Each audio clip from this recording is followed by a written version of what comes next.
The morning after the wedding, I was banned from I heard a knock. It was the groom, eyes swollen, hands trembling from cold and fear. And then, he said, "You need to know the truth about your daughter. If you think this is just another ordinary family story, you're wrong. Subscribe now before we begin so you won't miss any of our real spine-chilling film episodes." The snow fell in slanted streaks across the marquee of the Portland Grand Theater, dusting the glowing gold letters that read, Northwest Screenwriters Guild. Honors, Samantha Pierce. Wind howled, like a living thing rattling lampposts and pushing against the bundled-up figures who hurried inside. Across the street, under the dim light of a flickering lamppost, Madeline Pierce stood alone. Wrapped in a heavy navy coat too big for her frame and dusted with snow, she looked like a woman made of silence. Her gloved hands held a worn, weathered, leather-bound notebook creased at the spine, its pages swollen with time and emotion. Her boots, salt-stained and cracked, made no sound as she shifted her weight, just deepened the impression she was trying not to leave. Inside, the lights shimmered. Strings swelled. The carpeted stairs of the theater carried people dressed in satin velvet ambition. But Madeline didn't move. Her gaze was fixed on a window 2 stories up behind which a crowd buzzed with celebration laughter and champagne. She pulled a ticket from her pocket, thick cream-colored cardstock embossed in gold, bearing her name.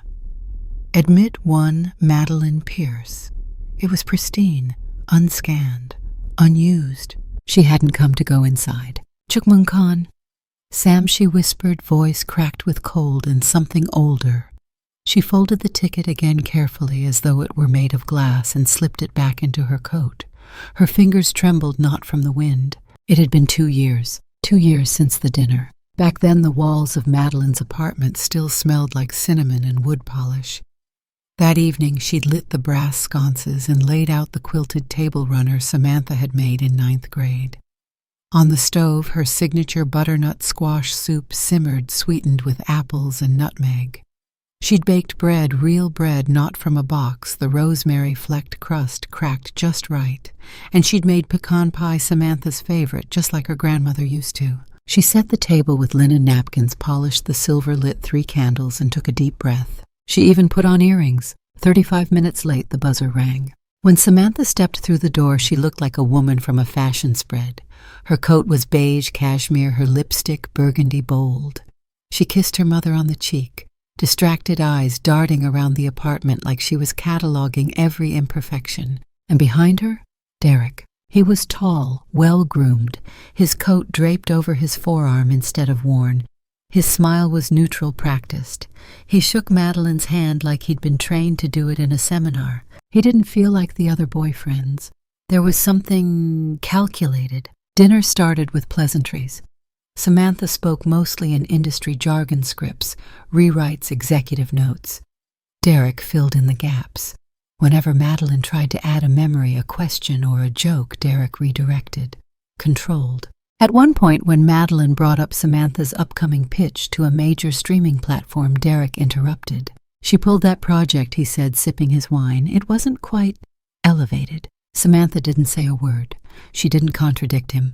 She just nodded and smiled like it was true. Madeline bit into her bread too hard, her molars ringing. Later, over pie, it slipped out. "I don't mean to intrude," she said, setting her fork down carefully, "but I worry he's not letting you breathe, Sam." Silence. Samantha froze. Derek didn't react, not even a blink, but the air changed. "You always do this," Samantha said, her voice not angry, but distant. "You turn concern into control." He said your project. I told him to say it. "Okay, but you don't get to define okay for me," she snapped, eyes sharp. "You don't get to decide who's good for me, Mom." Madeline blinked. Her chest tightened. Samantha stood, grabbed her coat. Derek followed unbothered. At the door, Samantha paused. "I thought maybe this time would be different." The door clicked shut. Madeline had written her first letter the next day. "Dear Sam, I know you hated what I said. I hated how I said it. I wish I had paused, asked questions instead of made assumptions, but something about his eyes. They reminded me of storms I've already survived. I just want your sunshine safe. Love, M." She never mailed it, She never mailed any of them. Now back on the snowy sidewalk, Madeline clutched that same notebook where they all lived. Letters that started with "I miss your laugh" and ended with "I hope you remember the girl who used to pretend the carpet was lava and trust me to catch her." She pressed her hand to the cover. Through the second-floor window she saw movement. A woman adjusting a mic, a man checking lights, an empty stage, a glowing podium, and then Samantha. She stepped into the light, her frame wrapped in a sleek emerald gown, her hair swept up like a constellation. She looked radiant, unreachable, unrecognizable. Madeline's heart thudded. She remembered Samantha at 5, twirling in pajamas with stars on the knees, announcing, "Tonight the princess saves herself." She remembered Samantha at 14, pacing the living room, shouting monologues she'd written herself, clutching a plastic tiara. She remembered Samantha at 22, sleeping on her shoulder on the bus back from a failed audition, whispering, "Don't let me give up." She remembered the dinner. She remembered the door. She blinked away the wetness clinging to her lashes. Snow clung to her hood, to the buttons of her coat, to the hem of her jeans. She didn't brush it off.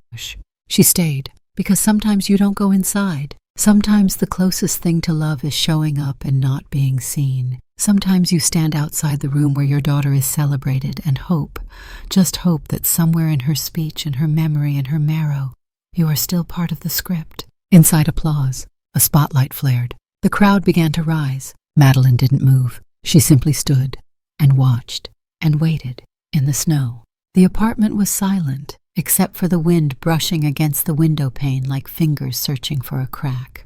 The street below was empty, blanketed in layers of fresh snow, soft and untouched. Inside, the radiator hissed uneven and groaning like it resented the cold. Madeline sat cross-legged on the floor of her living room. The old lamp cast a warm cone of light onto the hardwood where a dozen envelopes lay in neat rows. Each envelope was cream-colored. Each one bore the name Samantha in looping cursive. None had stamps. None had ever seen a mailbox. She picked up the latest letter, fresh ink drying at the bottom of the page. "Dear Sam," she whispered aloud as she read it, her voice catching in the back of her throat. "You once asked me if I thought stars were lonely. I said no, they just shone. But lately I think I understand the difference." Her pen dropped into her lap. She folded the letter with practiced hands, tucking it into its envelope.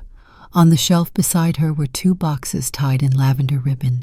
She lifted the lid of one and placed the new letter on top of the others. The box groaned under their collective weight, months, maybe years of words never spoken. The wind howled louder now, the window rattled. Madeline stood slowly, her knees protesting. She crossed the room to the kettle and turned the dial. The click, click, click of the flame beneath it sounded almost too loud in the hush. She didn't want tea. She just needed something warm to hold. She moved back to her writing chair, the cushion worn where years of memory had left their shape. She stared at the blank page in her notebook, then out the window into the night. 10 blocks away, the Grand Theater stood quiet and dark, its lights dimmed by the storm. The marquee had already been stripped of Samantha's name. Just as easily as it had appeared, it was gone. 6 states away, in a high-rise hotel room in Manhattan, Samantha stood in front of a vanity lined with cosmetics and lighting she hadn't asked for. A team buzzed around her like bees: hairstylist, makeup artist, publicist, assistant. The windows shook with wind. Outside, snow had begun to drift between the skyscrapers. Her phone buzzed. Maya, her assistant, leaned in from the other room. "They're asking for a final draft of your speech." "I'm working on it," Samantha said, her voice sharper than she intended. Maya hesitated. "It starts in under an hour.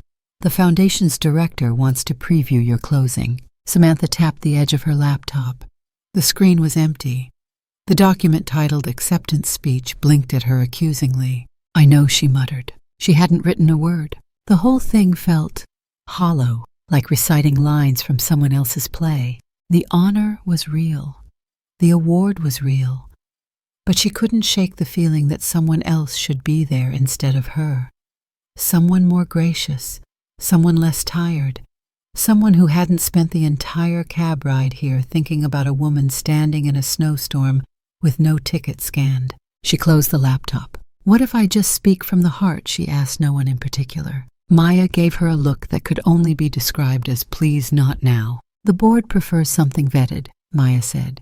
"You can go off script a little, but they'd like to know the shape of it." Samantha nodded, not because she agreed, but because she needed the noise to stop. She walked to the window, her satin heels whispering against the floor. Outside, snow coated the street signs, blanketed the sidewalks. Below, a black SUV waited with its blinkers on. Then came the knock on the suite door. A hotel staffer, young, nervous, held out a tablet. "Miss Pierce, you're needed on a call. Urgently." Samantha arched a brow. "Portland," he added, "something about the venue." Maya rushed to her side, already dialing. Samantha stayed by the window, arms crossed, barely listening. Then she heard it. "The theater's lost power. The snow's knocked out half the grid downtown. We're canceling the main hall setup. The fire marshal's involved. Too many guests, not enough heat, not safe." Silence. Samantha turned. "So what happens?" "The library," Maya said, holding her phone to her ear. "They're moving the ceremony to the central branch. It's the only place still powered and equipped to handle a crowd." Samantha blinked. "Wait, the Central Library in Portland?" Maya nodded. "Apparently it's got backup generators and an auditorium." Samantha's pulse slowed. Portland's Central Library, a marble-walled, skylight-covered labyrinth of stories, and history, and ghosts. She hadn't stepped foot in it since she was a teenager. Since the days when her mother would lead Saturday readings for local kids, while Samantha sat on the marble floor drawing comic strips in the margins of outdated encyclopedias. It was the place where she'd discovered writing, where she'd first felt the weight of language, where her mother had taught her that stories mattered, and now fate or irony or storm had dragged her back. She swallowed. Maya was still talking, still organizing logistics, but all Samantha could hear was the echo of her mother's voice in that vast reading room, whispering sentences from old fables like they were spells. She closed her eyes and saw it. The high ceilings, the mural of constellations, the mezzanine filled with dusty poetry collections, the smell of paper and citrus wood polish. She remembered hiding under a reference desk, scribbling her first monologue. She remembered her mother kneeling beside her, saying, "You don't have to wait for permission to write something true." Samantha opened her eyes. "What time is the ceremony?" 2 hours, Maya said. "They'll have to condense it a bit, but your speech is still the closer. You'll go on at the end." Samantha nodded. "Okay, let's go." She didn't ask for her laptop. She didn't ask for the speech. She had just decided she would write it when she got there. Or maybe for once she wouldn't write it at all. Back in Portland, Madeline watched the news tick across the bottom of her old TV screen. Power outages, state of emergency, theater closures. She stared at the scroll until the words lost meaning. Then it happened. The anchor's voice shifted. "Breaking due to emergency closures, the Northwest Screenwriters Honors will relocate to the Portland Central Library. Ceremony will proceed in modified format." Madeline dropped her tea. The mug hit the floor, cracking. Liquid seeped into the edge of her rug. She didn't move. Her eyes were locked on the screen. The library, their library, the one where Samantha had taken her first steps, had cried over her first heartbreak, had fallen asleep with fairy tales open in her lap. Madeline covered her mouth. Her heart thundered. She stood numb and moved to the small bookshelf by the door. Her fingers found the object instinctively, a small velvet box, tied with a blue ribbon. Inside it, a bookmark, handmade, the kind a child makes in 2nd grade with stickers and glue and far too much glitter. It read to Mom, "My forever favorite chapter." Madeline stared at it. She didn't know what she was doing until she was already lacing her boots, throwing on her scarf, pulling the hood tight. She shoved the notebook into her coat, grabbed the velvet box, and stepped into the snow. The wind bit hard now, carving down the alleys and side streets. But Madeline didn't feel it. She knew the path, knew it by heart. The steps to the library had been etched into her life long before Samantha had learned to write. As she walked, the city shifted around her, dimmed by ice and muted by snowfall. The air burned in her lungs. Her feet slipped more than once, but she kept going. The last letter she had written, the one from last night, was still with her, pressed between pages. She had no plan, no seat, no invitation. But she was going. To the place where it all began, to the place where stories lived, to the place where perhaps one could be rewritten. Even now, even after all this time. The library's stone pillars loomed like sentinels in the snow, their tops dusted white, unmoving in the wind. The doors had been propped open, warmth spilling out in cautious waves from inside. Dozens of guests filed through the entryway, shoulders dusted and snow cheeks flushed with cold.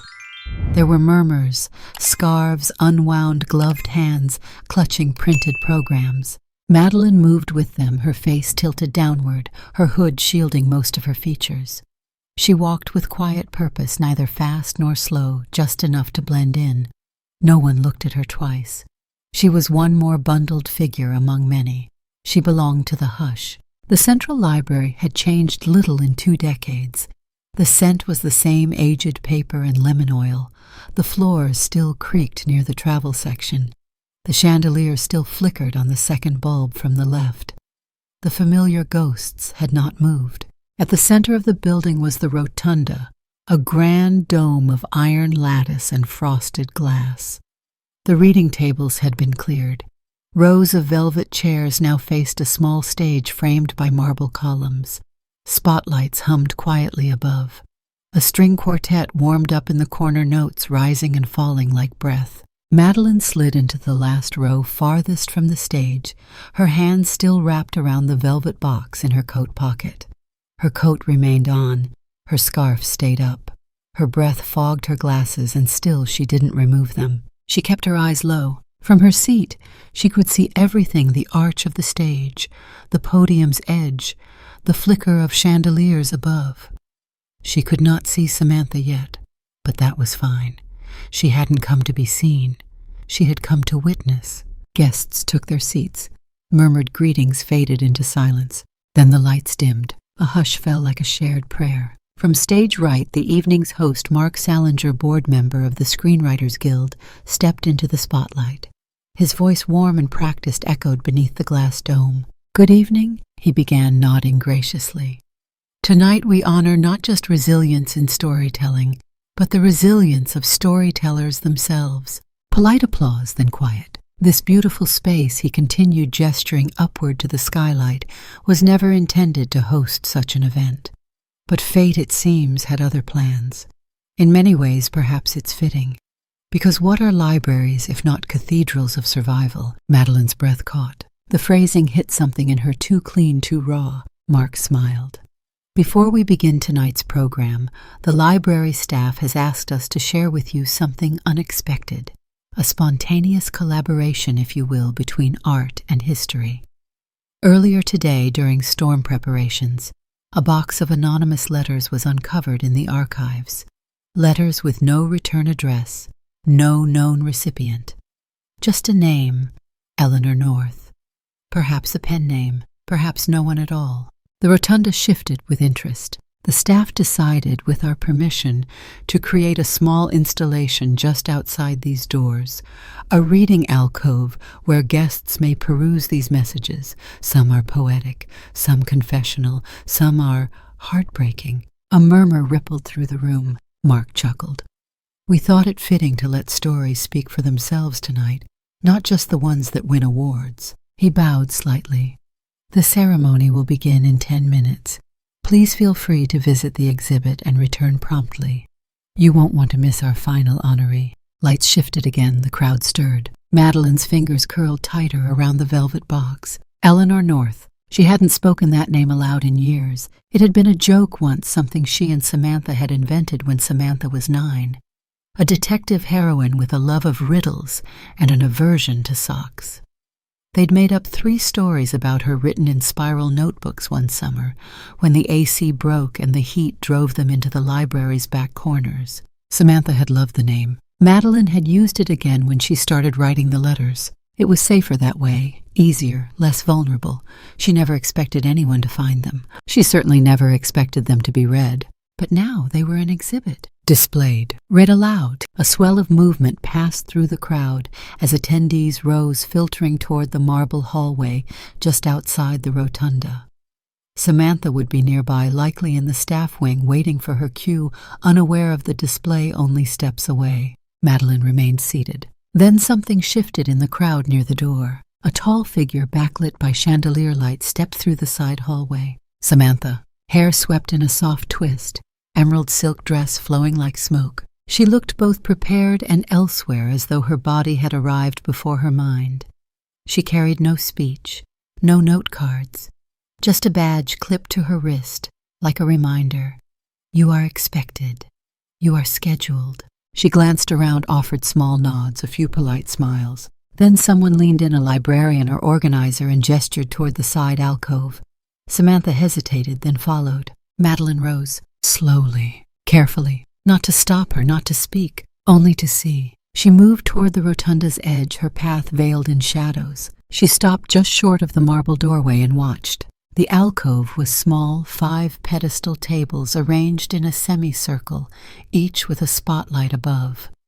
Guests milled between them, picking up laminated letters, reading, setting them down. No one spoke above a whisper. Samantha stepped into the alcove and paused at the center pedestal. She picked up a letter at random. The room blurred for Madeline, not just from distance but from terror. Then Samantha tilted her head. Her eyes narrowed. She turned the letter over, turned it back. Read again. She brought the page closer, studied the handwriting. Her fingers trembled. Madeline knew in that instant the exact line Samantha had reached. The second paragraph, where the loops of the letters curled too tight, where the ink pooled, where Madeline had written, "If you ever find these words, know this being. Your mother was like learning a language no one else spoke but me, a dialect of stardust and scraped knees, and I was fluent in you." Samantha's lips parted. She read on, line after line. Her throat moved, swallowing something thick. Around her the guests moved on, but she didn't. She reached for another letter, then another. The third one, the one written after Samantha's 29th birthday, was longer. "My sweet girl, I kept waiting for the door to open, for the silence to end, for some hint, some flicker, that you still remembered the sound of my voice in a kitchen filled with cinnamon." Samantha sat on the edge of the alcove bench. Her hand covered her mouth. She didn't cry, not yet, but she didn't move either. Madeline stepped back into shadow. Her breath trembled in her chest. This moment, this unexpected exhibition was not her design. She hadn't orchestrated it. But somehow life or fate or the universe had cracked open just wide enough to let her voice echo through a room her daughter couldn't ignore. Madeline didn't linger. She returned to her seat in the last row just as the ceremony lights dimmed again. From the stage, the string quartet began to play, soft minor key. A new chapter had started quietly in the margins, and the spotlight was moving again, this time towards something unfinished, towards something true. Samantha's fingers trembled as she unfolded the next letter, its edges worn soft from time, as if it had been opened and closed 100 times before fate allowed it into her hands. Her breath hitched when she saw the salutation. "My Sam." No date, no signature yet, just the aching simplicity of those 2 words. Her eyes skimmed the first lines, but it was the third paragraph where her gaze stopped, where the words sank deep and rooted in her chest like thorns. "If you could write the screenplay of your life, I would never ask to be the star. I wouldn't even try to be the supporting role. I would just ask for a moment, a walk on, a cameo. Just a chance to be someone your character remembers when the lights go out. Someone who mattered when you didn't think anyone was watching." The world narrowed. She stopped breathing. Her vision blurred. Those words, no one else could have written them. Not just the phrasing, not just the weight, but the cadence. The voice. It was her mother's voice, but older, softer, threaded with restraint. The voice Samantha hadn't allowed herself to miss, for fear it would undo her. She folded the letter slowly, as if closing it could also close the space it had just carved into her. But it couldn't. Behind her the room was quiet, too quiet. She turned. The rotunda, once filled with soft footsteps and hushed conversations, had fallen into a strange stillness. A dozen eyes were on her. People stood in a loose semicircle holding letters of their own but not reading them. They were watching her. One woman clutched her chest as if shielding something. A man wiped at his cheek quickly, pretending he wasn't. Samantha swallowed. Her mouth was dry. Someone in the corner whispered her name too softly to identify, but it echoed in the silence like a stone dropped in still water. She blinked. She wasn't ready. Without a word she moved. Her heels clicked once on the marble, then again, and again, until she crossed the threshold of the alcove and into the main corridor. Her steps quickened. She didn't know where she was going, only that she needed to not be there. Not with all those eyes. Not with all those truths. The velvet curtains behind the stage rustled as she slipped behind them. A young woman with a headset glanced up startled but didn't speak. Samantha passed her like a gust of wind and found the side hallway that led to the old staff lounge. The moment she shut the door, she exhaled hard. The room was dim, lit only by a single lamp in the corner and a vending machine's soft glow. She collapsed into a chair, the letter still clenched in her hand. She stared at it. So many things she had written in her life had been imagined characters, climaxes, conversations that had never happened. She had rewritten her own memories a dozen times for scripts, reshaped them to fit narrative arcs. But this wasn't fiction. This was her mother's heartbeat on paper. Her fingers loosened their grip. She ran her thumb over the ink. A cameo, her mother had said. Not the spotlight, just the dignity of being remembered. And Samantha, she hadn't given her even that. A knock interrupted her spiral. Not at the lounge door, at her mind, at the last row of memory where she kept Madeline tucked away safe and voiceless. And now she heard her clear as a bell. I never needed you to be me. I just needed to know I hadn't disappeared from your story. Samantha stood slowly. She looked at herself in the mirror above the sink. The woman staring back wore emerald silk and flawless makeup, but her eyes were undone, not ruined, just softer. She opened the door and stepped into the hallway. Meanwhile, in the back of the rotunda, Madeline rose from her seat. She had seen it all. The way Samantha's body folded as she read the letter. The way she pressed it to her chest like it was burning. The way she fled gracefully and almost broken. It was enough. Madeline knew when to leave. She didn't need more. She reached for the strap of her purse, adjusted the coat on her shoulders, and turned toward the exit. But as she passed the edge of the audience, a hand touched her arm. Madeline Pierce. The voice was warm, familiar. She turned. It was Greta Winston, the library's senior archivist. Hair silver and wild as snow in wind. She wore the same crooked glasses she'd worn 20 years ago. The same wooden lanyard. The same mismatched earrings. Greta, Madeline said, caught between breath and disbelief. I knew it was you, Greta said, eyes shining. I wasn't sure until just now. I was just leaving. Madeline replied quickly. I didn't want. Greta shook her head. I don't know what you expected slipping letters into the archive under a pseudonym, but someone wanted them found. Madeline swallowed. I never meant them to be exhibited. Oh, sweetheart, Greta said, her voice softer now. They weren't exhibited. They were revealed. Madeline looked away, the old shame bubbling up. I just needed to write. I didn't think anyone would. She read them, Greta said. Madeline blinked. She read your words, every single one you left. I watched her. Madeline's breath caught. Greta continued. You have no idea what that did to her. Madeline looked down at her feet. She's angry, she murmured. She's listening, Greta corrected. Sometimes that's all we get. And sometimes that's all we need. Madeline stared at the doors, unsure whether to run or stay. You've already made it through the storm, Greta said gently. Don't walk away now. A beat, then two. Then Madeline nodded. She turned and walked back toward the rotunda, her steps slower this time. She didn't know if Samantha would return to the stage. She didn't know what the next moment would bring. But she was done leaving before the story ended. Backstage. Samantha leaned against a curtain, the letter still warm in her hand. The house manager whispered something to her. She nodded. A moment later, the lights dimmed. Mark Salinger reappeared at the podium. Ladies and gentlemen, he said, tonight has taken several unexpected turns, but sometimes the best moments come unplanned. Our final honoree doesn't need much introduction. Her voice has shaped this generation's narrative landscape. Her debut feature is already changing the way stories are told. Please welcome Samantha Pierce. The applause was hesitant at first, then fuller, then echoing. Madeline held her breath. The curtain stirred. Samantha stepped out, the letter still clasped in her right hand. She approached the podium. The clapping faded. She looked out across the crowd. Her eyes found the far back row. Madeline didn't shift, didn't wave, just existed. Samantha breathed in, then out. I had a speech, she said. I had 3 drafts, actually. A soft chuckle from the crowd. I was going to thank the guild, my team, the producers who believed in me when I barely believed in myself. And I still do thank them. I mean that. She looked down at the letter in her hand. But tonight something unexpected happened.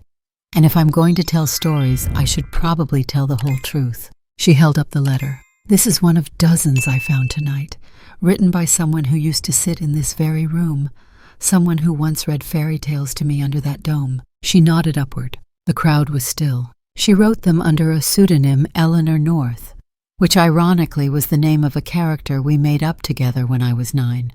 A girl detective who solved mysteries no one else could see. Someone in the front row leaned forward. Samantha continued, This one is about memory, about being left behind, about how a parent might be willing to shrink themselves to a footnote if it meant being remembered at all. Her voice cracked. Madeline's hands clutched her coat knuckles white. I don't know what the right thing is tonight, Samantha said.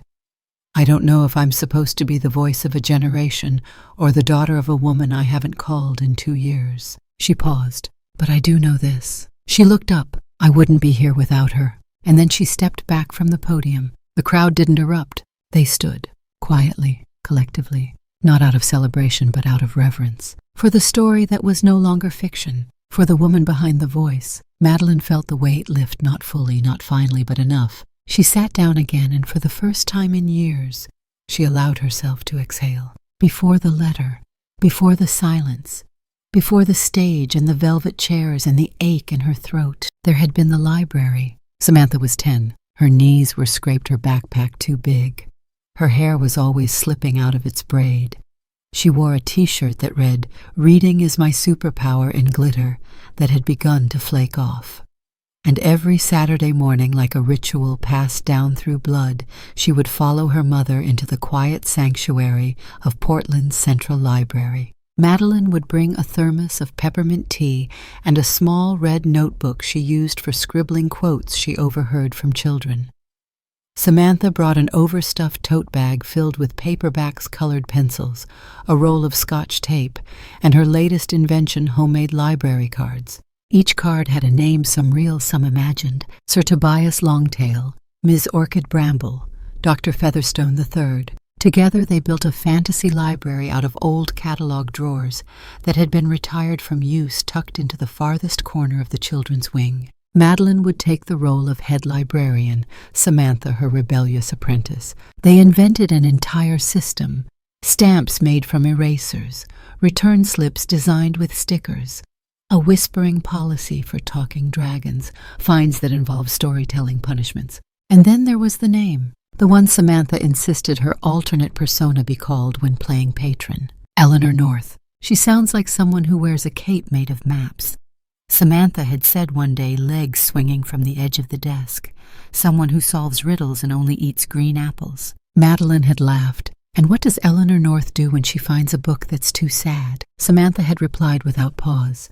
She writes a new ending. Years later, Samantha had forgotten most of the books they read together, but not the way her mother looked in the soft morning light of the reading room, not the way she would sit curled at the end of the aisle flipping through pages as though they were sacred. Not the name, not Eleanor, not North. Back in the present, the ceremony had ended. The lights had dimmed, the crowd had thinned. Samantha slipped down the back hallway of the library with a press badge still clipped to her wrist, her heels long since traded for boots. Her hands were jammed into the pockets of her coat, but her mind spun like reels from an old projector, each letter playing over and over the words carved into her memory. She stopped just outside the archive room. The plaque still read Special Collections, authorized staff only. No one stopped her. She stepped inside. The room was dim. Rows of filing cabinets stretched like pews in a church of forgotten things. It smelled of dust and silence. She approached the front desk.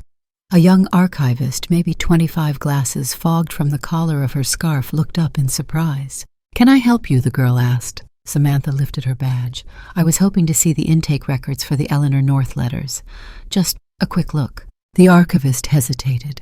"That's not usually—" "Please," Samantha said, her voice low but steady. "Just the intake. Nothing else. I won't remove anything." The girl nodded slowly. "Give me a second." She disappeared behind a sliding door.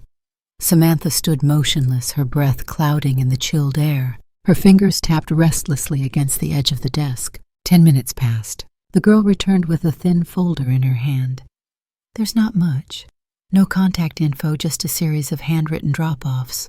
Whoever it was, they mailed them anonymously, postmarked from local boxes. She slid the folder across the desk. Samantha opened it. There were a series of forms, each titled Archive Acquisition, unclaimed in bold at the top.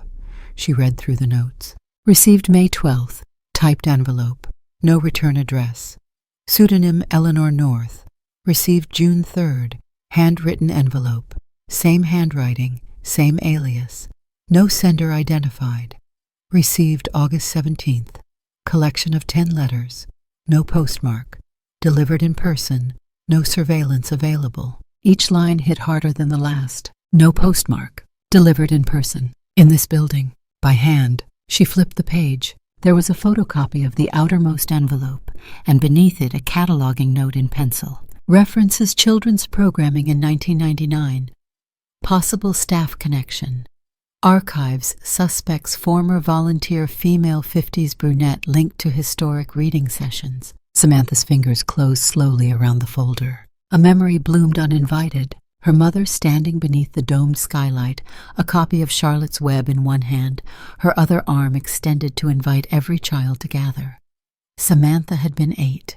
She hadn't wanted to sit on the rug with the others, but she did. She always did, even when she was too old, even when she pretended not to listen. Eleanor North wasn't just a name, it was a map, a breadcrumb trail that led straight back to the woman she had left behind. Her mother hadn't vanished. She had simply become quiet enough for Samantha to ignore, but she had never stopped speaking. Just stopped being heard. Samantha closed the file gently and pushed it back across the desk. The archivist watched her eyes wide. Was it someone important? The girl asked, voice cautious. Samantha nodded. More than I wanted to admit. She turned to leave, but stopped at the doorway. I never asked, she said. Who decided to display the letters tonight? The archivist blinked. Greta. Greta Winston. The girl smiled. She's still here. Been here forever. Said the letters had dust that felt like a pulse. Whatever that means. Samantha nodded. It means she knew what they were. She stepped out into the hallway again. The rotunda was nearly empty. The velvet chairs stood like ghosts.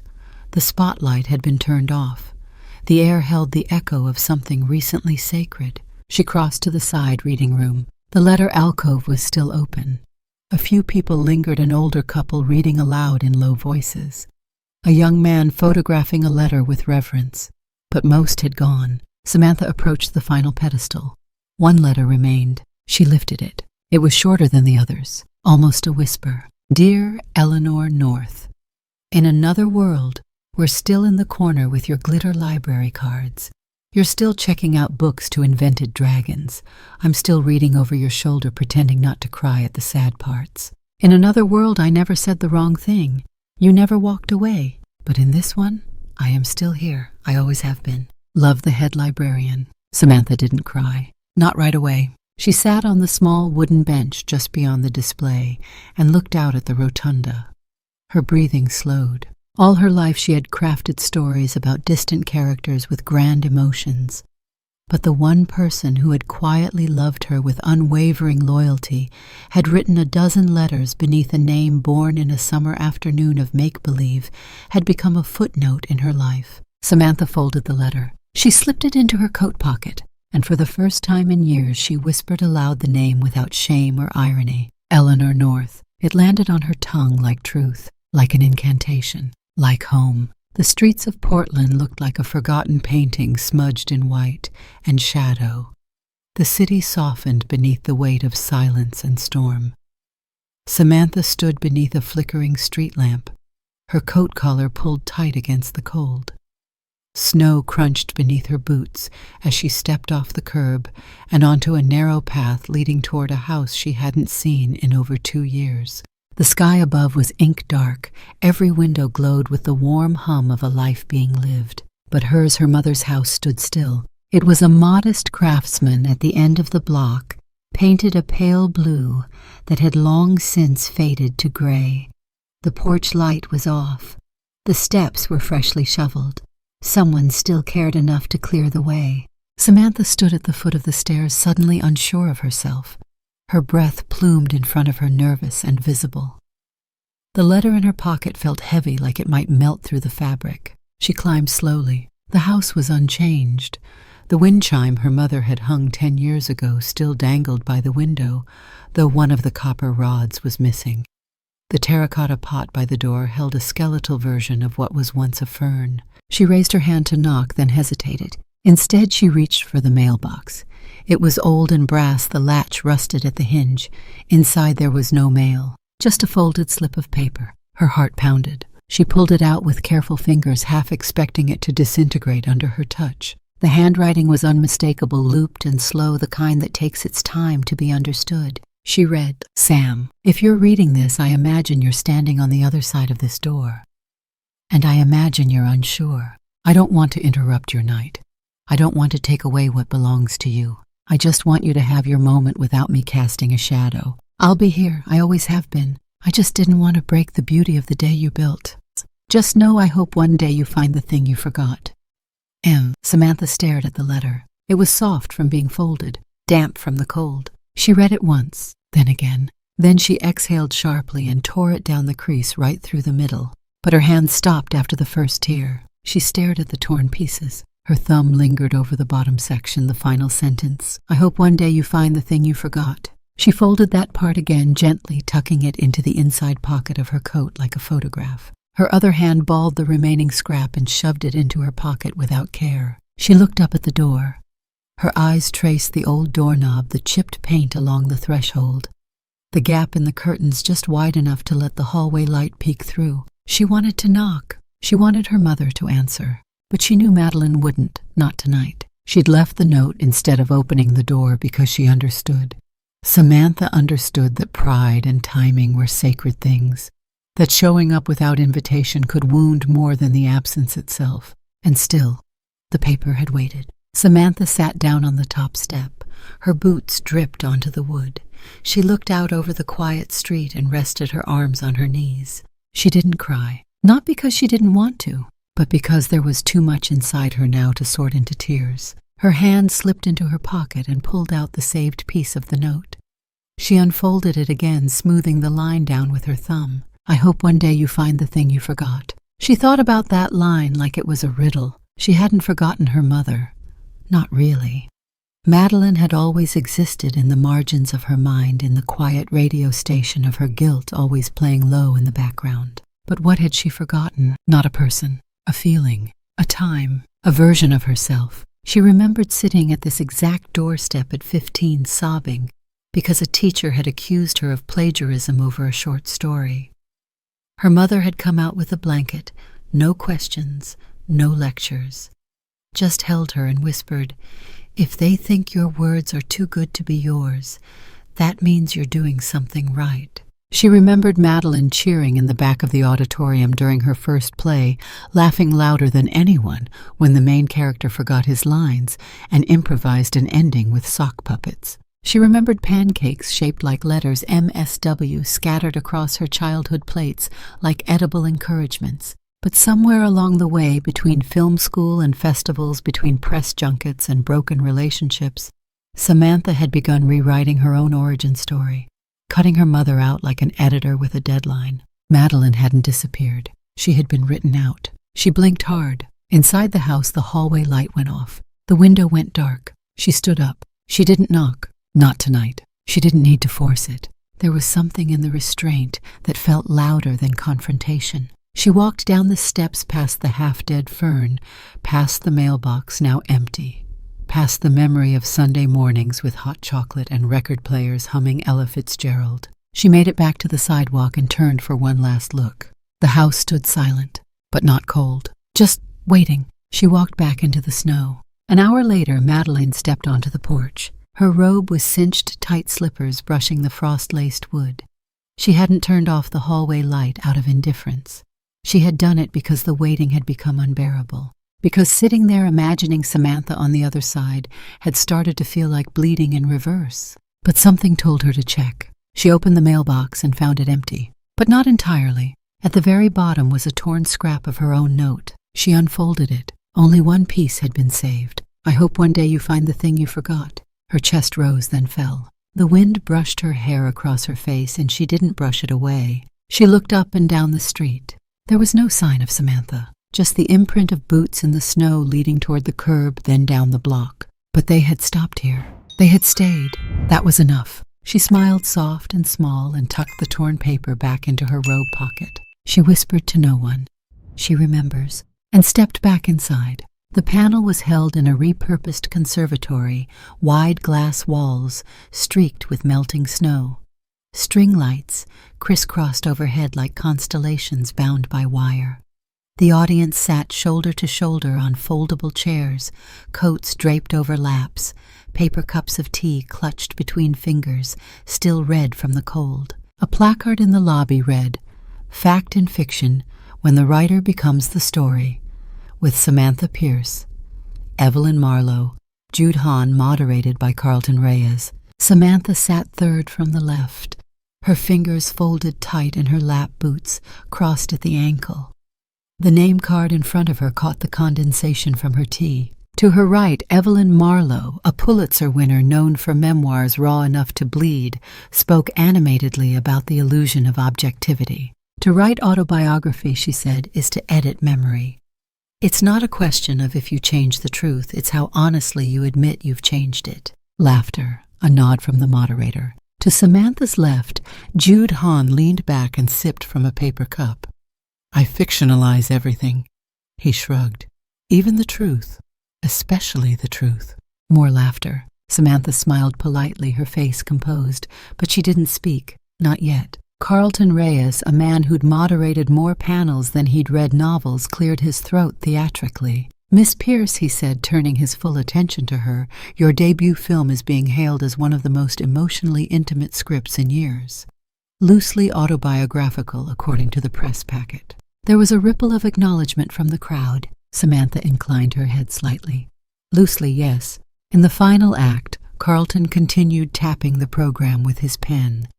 The protagonist buries her mother in a field, behind the family home alone, no funeral, no relatives. That scene has stirred a lot of interpretation. Samantha's spine straightened a little, as scenes tend to do. Carlton leaned forward. "So I have to ask, and I ask this with total respect." That's always a warning, Samantha thought. "In real life," he said slowly, "your mother is very much alive." The words hung in the air like smoke. He didn't stop. Was killing the mother in the film symbolic?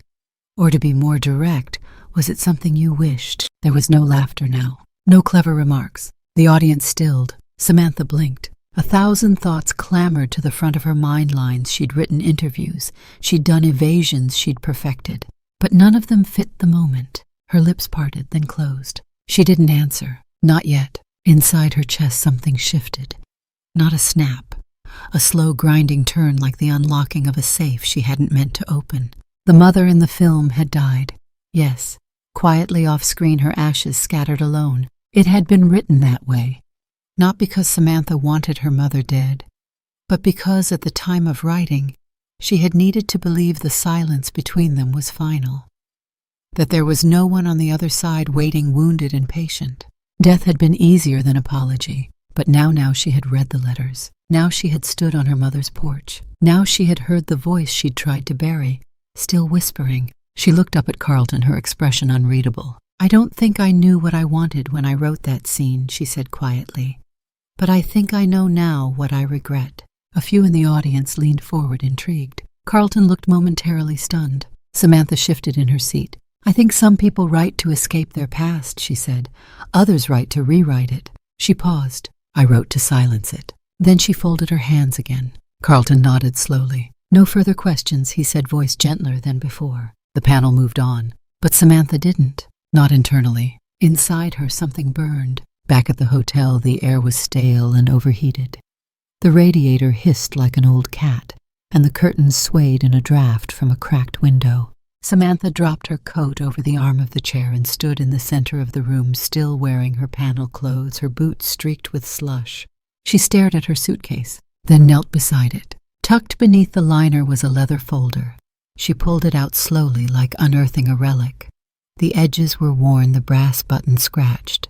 Inside, letter after letter, each written in her mother's hand, some folded neatly, others creased from time and movement. She had gathered them all from the exhibit. No one had stopped her. The archivist had nodded quietly as if understanding that these letters belonged to their intended recipient now. She sat on the edge of the bed and pulled her legs up beneath her. The folder lay in her lap like a promise. She opened the first letter, dated February 14th, 2 years ago. Dear Sam, I saw a bird today in the garden that looked exactly like the one you used to draw on the corners of your notebooks. A red-throated sparrow, I think. I waited for it to fly away, but it didn't. It just stayed there, like it was waiting for me to remember something. Samantha exhaled. She opened another, dated the day after her first film deal was announced. You always wrote with your shoulders tight. I remember that, as if holding the words inside your bones made them stronger. I hope they've made you strong.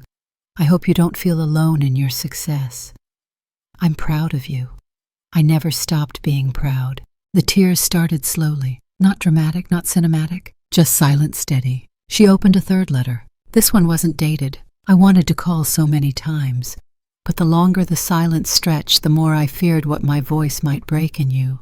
So I sent these instead, little messages in bottles, hoping you'd find one on a day you needed it, hoping you'd remember that once you told me I made the best fairy tale endings. I hope this one isn't too late. Samantha folded the letter and pressed it to her chest. She didn't move for a long time. The radiator kept hissing. The wind tapped the window like a child asking to come in. She stayed there, surrounded by paper and the weight of what she had left unread for too long. Tonight she read them all, one by one, until her lap was empty, until her tears stopped, until the silence between them didn't feel so wide anymore. Portland was almost asleep. The snow had settled like a thick whisper over the sidewalks. Streetlights flickered through gauzy flurries. The world felt paused, holding its breath between midnight and memory. Samantha stood again in front of the central library. The stone building loomed quiet and grand, its tall arched windows faintly lit from within. The key in her coat pocket felt heavier than it should have. Greta had handed it to her earlier, no questions asked. There's one more letter I think you should see, she'd said gently as if speaking to something fragile. But it's not on display. Wasn't meant for the exhibit, just for you. Now alone in the quiet cold, Samantha slipped the key into the side entrance and turned. The lock clicked like a breath caught in the dark. Inside, motion lights hummed to life with soft reluctance. Samantha didn't need direction. Her body remembered where to go. She passed the empty rotunda. The echo of her boots soft against the tile. The air faintly scented with old paper and oak polish. She moved toward the exhibit wing, now dim and stripped bare. The glass displays were empty. Shadows clung to the corners like tired ghosts. But tucked in the back was a locked drawer Greta had mentioned. A drawer labeled Personal Submissions Unexhibited. Samantha pulled out the smaller key Greta had tucked inside the envelope. Brass. Cold. She unlocked the drawer and eased it open. There were only a few items inside. Some letters in archival sleeves. A few envelopes with notes about cataloging. And then she saw it. A single cream envelope. No postage, no address. Just 6 handwritten words across the front in delicate cursive. For Samantha, no reply necessary. She stood still. Her heart thudded hard enough to drown the silence. She lifted the envelope with reverent fingers and moved to the wooden bench beneath the skylight dome. Snow dusted the glass above, muting the moonlight. Everything felt suspended. She opened the envelope slowly, carefully. Inside was a single folded sheet of stationery faintly yellowed soft from being handled. She unfolded it. And read, My Sam. If you're reading this, then something got through. A letter, a word, a breath, something. And if that happened, then maybe, just maybe, the tide turned. I wasn't sure if you'd ever want to hear from me again. I don't want to burden you with another memory trying to apologize. So this isn't an apology. It's a story about the first time I saw you. It was snowing hard the night you were born. The taxi couldn't make it up the last hill to the hospital. Your father was stuck somewhere across town. So I walked 4 blocks in boots that soaked through with nothing but a hospital bag and a knot in my stomach I hadn't untied yet. You arrived just after midnight. They took you so quickly. I panicked. I thought she's mine and now she's gone. But then they brought you back. Tiny, red, silent. They placed you in my arms, and I reached out to steady your head, and your little hand gripped my pinky finger, tight. You didn't cry, you just held on. It was like you were saying, don't leave. I didn't. Not then, not ever. Even when you thought I had. Even when I became the villain in your story, I never stopped holding on. You were my blizzard-born girl, and I loved you from the moment the first snowflake landed on your forehead. No reply necessary.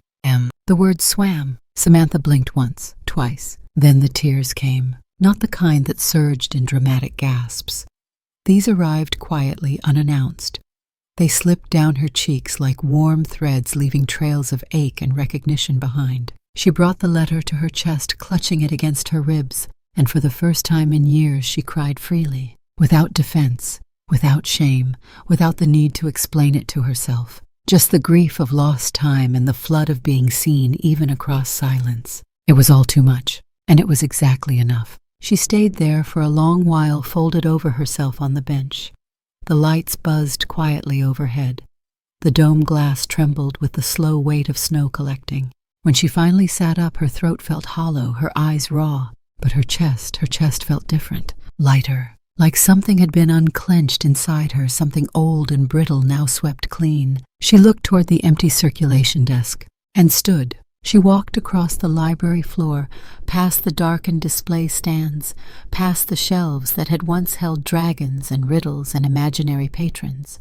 At the counter she found a drawer labeled Notes and Incident Logs. Inside were lined cards and ballpoint pens. She sat behind the desk, her mother's old desk once upon a time, and pulled a card free. Her fingers trembled as she wrote, "Mom, do you think you might come by, just for a moment? A little scene in a new story." She stared at the card for a long time, then folded it in half. She left it at the front edge of the desk where any librarian would find it first, and walked out the side door without looking back. She didn't have to. This time she had left something behind, and this time it had her name on it. Morning unfurled quietly over Portland. The city, still half asleep beneath its winter blanket, shimmered with slow golden light peeking through pale clouds. Branches bowed under frozen lace, and rooftops exhaled columns of chimney steam like warm sighs into the cold. At precisely 8:07 a.m., Madeline Pierce stood outside the Central Library. Her wool coat hung heavy from the frost. Her gloved hand clutched the handle of a leather satchel. She looked at the wide front steps brushed clean by early staff. The front doors were already unlocked. She hadn't expected that.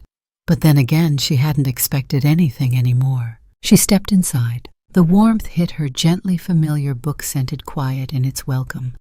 It wasn't her first time back since the exhibit, but today felt different.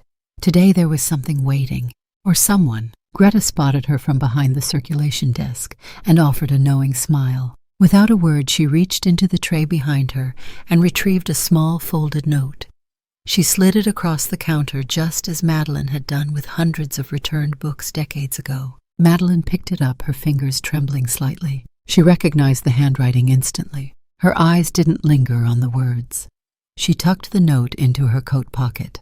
Some things weren't meant to be read twice. Some things were meant to be answered with presence, not paper. "Where is she?" Madeline asked quietly. Greta hesitated. "She's upstairs." Madeline nodded. She knew where to go. The third floor was still quiet at this hour, not quite open to the public, not yet fully awake. Madeline walked past shelves of historical archives, past displays of rare bindings and forgotten catalog drawers. Her steps echoed faintly.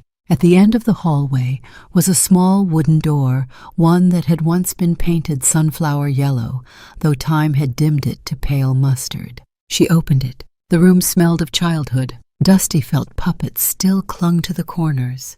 A half-painted mural of a tree with storybook animals stretched halfway up one wall, its roots crawling near the baseboards. This had once been the children's story room, room 3B, tucked at the back of the library like a shared secret. And there in the center of the space, seated on the worn green carpet with her legs crossed and a stack of letters beside her, Samantha. Madeline froze in the doorway. She hadn't known what she'd find. Anger, tears, nothing. But Samantha simply looked up. Their eyes met. No theatrics, no music, no sudden rush to close the distance. Samantha gestured to the space beside her, and Madeline walked in. She sat down slowly, the stiffness in her knees quietly protesting. Her coat pulled around her. Their shoulders nearly touched. But they didn't hug. They didn't say sorry. They just sat. The silence between them wasn't heavy now. It was just there, like breath, like wind. Samantha looked at the stack of letters beside her, then at her mother. "I read all of them," she said. Her voice was raw like something newly unburied. Madeline didn't speak. She just listened. I spent so long trying to forget you weren't perfect, I forgot that I wasn't either." Madeline smiled faintly. Samantha looked at her hands. "I wrote that movie when I felt like there was no one left, that I had to kill something off in order to grow." "I know," Madeline said gently. Samantha exhaled through her nose. A small laugh, sad, honest. "I don't know where to start," she whispered. Madeline turned slightly toward her, eyes soft. "New pages don't need perfect beginnings," she said.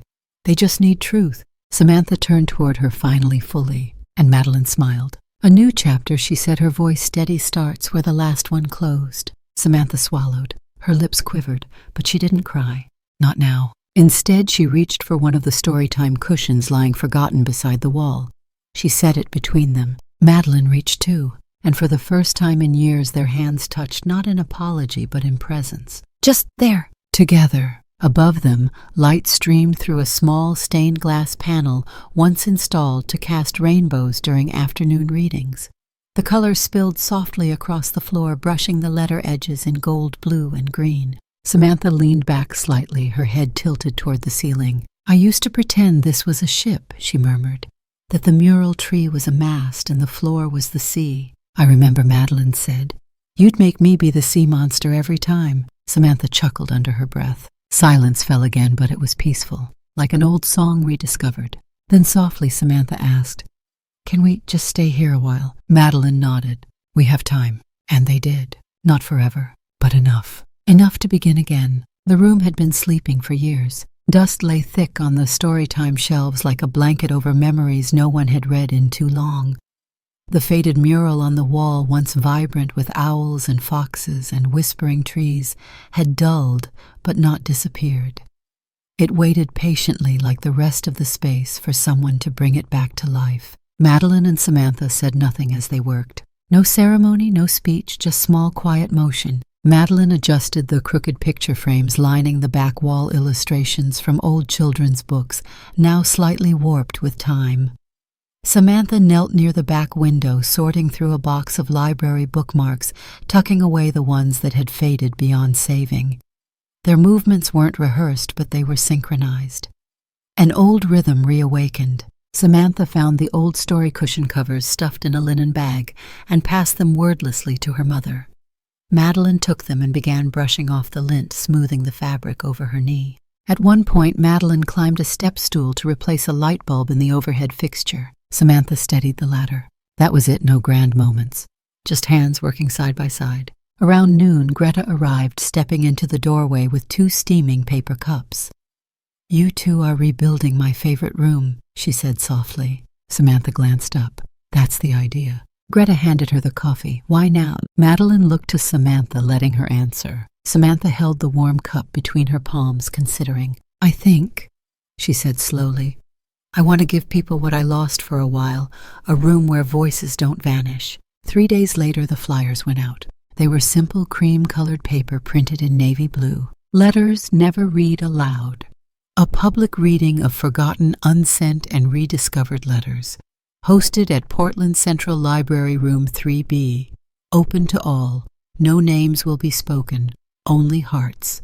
Curated by Samantha Pierce and Madeline Pierce. Greta posted one on the community board by the elevator. A few staff members whispered about it. Some people recognized Samantha's name, others recognized Madeline's. But most just paused, read, and nodded with something that resembled longing. On the evening of the event, snow floated gently outside the library windows. The street lamps flickered on. The air buzzed with a quiet kind of anticipation, the way rooms do when they know they're about to hold something important. Inside room 3B, the transformation was complete. Cushions lined the floor in semicircles. The overhead lights had been softened with gauze fabric to cast a warm amber glow. A string of fairy lights twined through the old bookshelf rails, blinking like fireflies. In the corner, a table held a teapot, mugs, and a handwritten sign, "Quiet Comfort.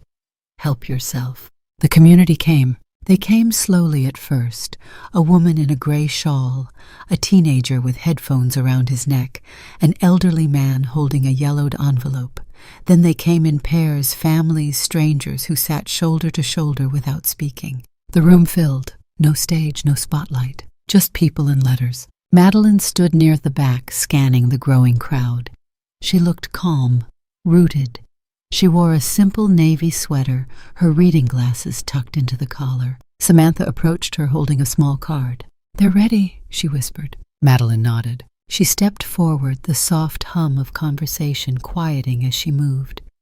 She reached the front of the room, not a podium, just the rug beneath the skylight, and unfolded the card in her hands. She didn't announce her name, didn't introduce herself. She simply began. "This is a letter I wrote a long time ago. It's about being a mother. Not the kind that's always perfect, not the kind that wins awards. Just the kind that learns in slow inches. The kind that tries, fails, and tries again quietly." A pause. "I once had a daughter who never misspelled a word. Not ever, unless she meant to. That was her way of breaking the rules subtly. She would leave a typo like a breadcrumb, so I'd know she was still playful beneath all that brilliance. She grew up fast, wrote even faster, outran her shadows until they outran her. And for a long time I thought the story between us had ended. But here's what I've learned. Some stories don't end. They just wait for a new narrator." Silence filled the room like breath held in reverence. Somewhere in the back, someone wept quietly. Samantha sat near the door, her face still, but her fingers trembled against her coat sleeve. Madeline folded the paper and stepped back into the crowd. She didn't look at Samantha as she passed. She didn't need to. A new story had already begun. The library was quiet again. Not the hollow kind of quiet that lingers in abandoned rooms, but a full quiet alive with breath and memory. Morning light spilled across the floor in ribbons touching the corners of old rugs and the worn edges of reading chairs. It had snowed the night before, just lightly, a dusting like powdered sugar over the rooftops. The city was waking slowly. At the circulation desk, a single figure stood. Samantha Pierce. She wasn't in a hurry. She didn't carry a manuscript or a suitcase or a speech in her pocket. Just a slim bookmark, handcrafted, pressed with real lavender stems inside a soft sheet of waxed vellum. She turned it gently in her fingers, the way someone might hold a page they weren't quite ready to turn. Then she placed it down, right at the center of the desk. No note, no envelope, just the bookmark. The words printed at the bottom in simple serifed type. "A new chapter begins where the last one closed." She stepped back and looked at it for a long moment, her lips moving silently as if rereading those words one last time. Then she turned and walked away, not with hesitation, but with certainty, like someone who had finally returned a book they no longer needed to borrow. Monday, 8:01 a.m. The doors of the Central Library unlocked with a soft click. Madeline Pierce stepped inside, balancing a thermos of tea in one hand and a stack of newly laminated bookmarks in the other. Her gray wool coat flared slightly behind her.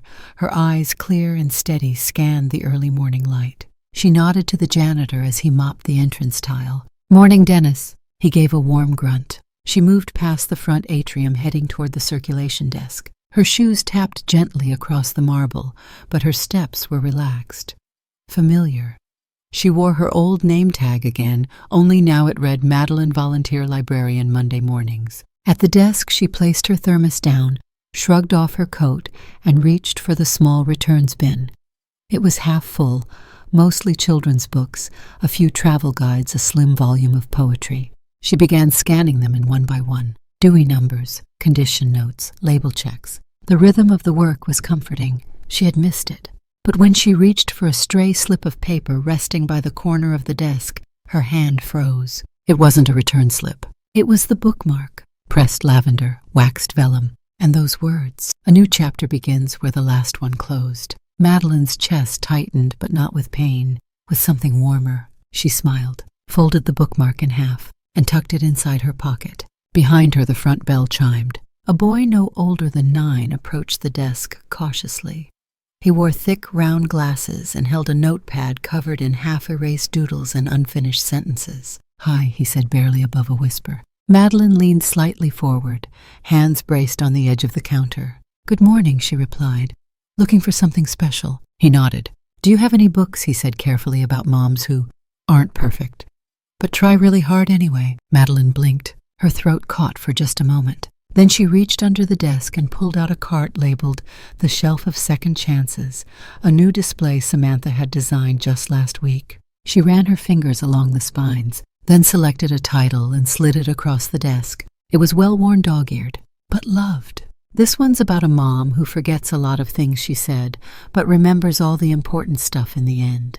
The boy's eyes lit up. "Cool." As he took the book, she added gently, "You know, we're all just writing our stories one page at a time, even the messy ones." He looked up at her. "Even the moms." "Especially the moms," she said with a wink. He smiled, then wandered off toward the reading cushions. Madeline watched him for a moment, her hand resting lightly on the corner of the desk. She glanced toward the eastern windows. They had been cracked open just slightly to let in fresh air. A breeze fluttered through the room, soft, slow, and on the windowsill a stack of old letters replicas from the exhibit stirred like something alive. One by one the pages lifted. Caught in the morning current, they rose into the air like white birds. They spun and dipped, catching sunlight in translucent arcs, the ink glowing faintly in gold. A dozen fragments of memory floating upward, not lost, just moving forward. Madeline smiled and returned to the desk. Outside, the day had only just begun, but inside the library something had already turned.